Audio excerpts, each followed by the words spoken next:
Now, I know that there's some push right now currently to ban TikTok.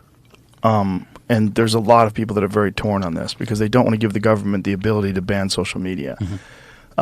What is the argument about banning TikTok? What specifically are they talking about? The main thing they want to do is separate them from the company, ByteDance, that owns them, and just make them an American company. Yeah. So they can still operate, I suppose. So it's a data issue?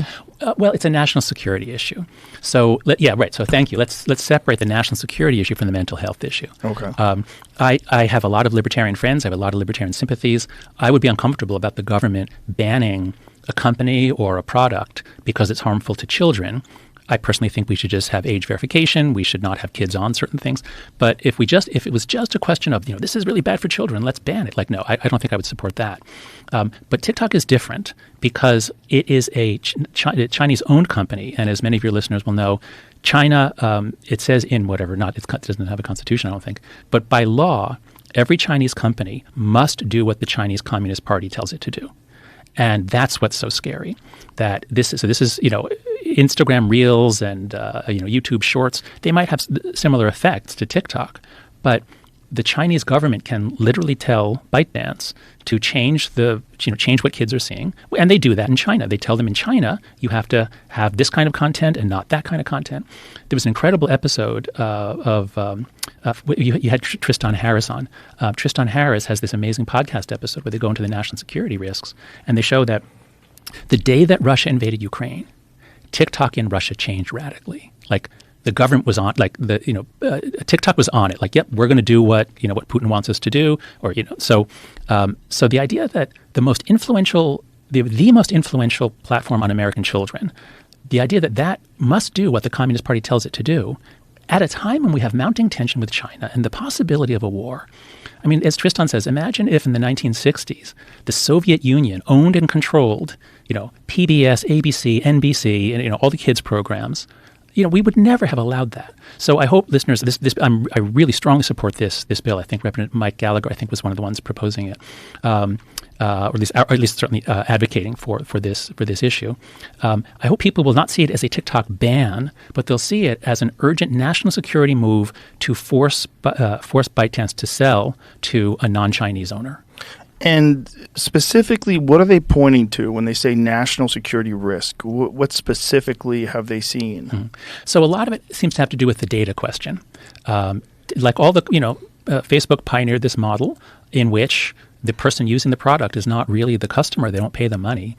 They're the product. The user is the product, not the customer. And they give them data, and the data can be used for all sorts of purposes, especially marketing and advertising. And so TikTok has enormous amounts of data, and they can get all psychological on it because they know exactly how long you hesitated, how much you like certain kinds of videos. Many people have written articles on how TikTok seems to have known they were gay before they did, that sort of thing.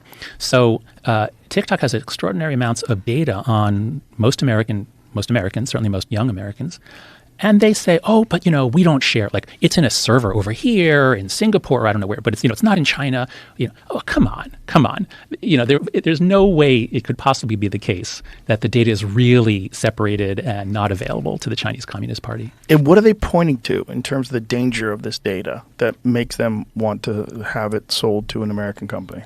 I don't know whether the motivation behind the bill. I don't know whether it's that the Chinese would have some access to data on American citizens, or whether what most alarmed me when I heard the Tristan Harris podcast was the ease of influencing American kids to be pro this or pro that on any political issue. Right, you're seeing that with Palestine and Gaza. Yeah, I think so. Yeah, you're definitely seeing that now. It's very obvious. Well, it's very obvious with many things with TikTok, trans stuff, and there's a lot of different things that they're encouraging, and people that are opposed to that are being banned, which is also very odd. And specifically, like female athletes, we had Riley Gaines, who was the female athlete that competed against Leah Thomas, and she has said that biologically male athletes should not be able to compete with biologically female athletes because they have a significant advantage. And she was banned from TikTok just for saying that. Yeah, that's right. So this relates to the larger issue that we talked about last time and that I hope we'll continue to talk about today, which is that social media has brought us into an environment in which anyone has the ability to really harm anyone else. There's an extraordinary amount of intimidation available via social media. And so this has led the leaders of all kinds of organizations to run scared. Greg Lukianoff and I saw this in universities. Why don't the university presidents stand up to the protesters who are shouting down visiting speakers? Isn't there a grown-up in the room? And then we saw it in journalism, newspapers and editors who wouldn't stand up for journalistic principles. And so I think what has happened here is that social media allows whoever is angriest and can mobilize the most force to threaten, to harass, to surround, to mob anyone. And when people are afraid to say something, that's when you get the crazy distortions that we saw on campus, or that Riley Gaines was seeing too. Just that people are afraid to speak up. And in a democracy, in a large, secular, a diverse democracy, we have to be able to talk about things. Yeah. And so that's part of why we're in such a mess now is I've argued that it's when social media became super viral after 2009, 2010, you get the like button, the retweet button. Social media wasn't really bad or harmful before. It wasn't terribly harmful before then. But by 2012, 2013, it had really become as though everyone had a dart gun. Everybody could shoot everyone. And that's when we began sort of like teaching on eggshells in universities because our students could really do a lot of damage if we said one word they didn't like. And it's not just the students, which is really disturbing. We've talked about this before. There was an FBI security specialist who estimated that somewhere in the neighborhood of 80% of the Twitter accounts were bots. Yeah.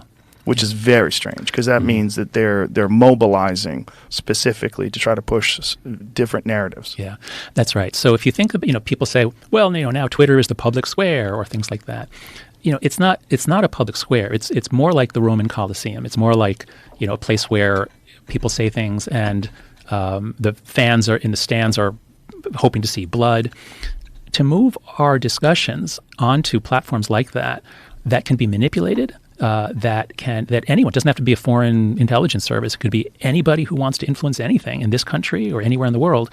They can, for very little money, they can hire someone to create thousands, millions of bots. And so we're living in this sort of funhouse world where everything is weird mirrors, and it's very hard to figure out what the hell is going on.